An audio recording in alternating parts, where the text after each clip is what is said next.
భగవంతుడైనా కాస్త ఎక్స్క్యూజ్ చేస్తాడు, కొంచెం కన్సెషన్ ఇస్తాడు, కొంచెం ఎగ్జంప్షన్ ఇస్తాడు.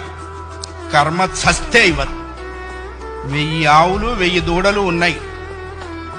దూడల కట్లు విప్పాం. ఏ దూడ దాని దగ్గరికి వెళ్ళి దాని తల్లి దగ్గరికి వెళ్ళి సరిగ్గా ఆగుతుంది. కర్మ కూడా అంతే. అవశ్యం అనుభోక్తవ్యం కృతం కర్మ శుభాశుభం. వండిన అన్నం తినలేకపోవచ్చు, చేసుకున్న కర్మని అనుభవించక తీరదు. చాలా మంది కొన్ని అనవసర మాటలు మాట్లాడుతుంటారు.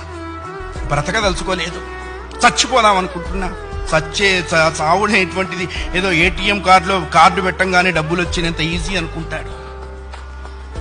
నువ్వు అనుకోంగానే చచ్చిపోతే నువ్వు చేసిన కర్మ అంతా ఎవడు అనుభవిస్తాడు? కర్మానుభవం అనుభవించడం కోసమైనా అది నిన్ను బ్రతికిస్తుంది.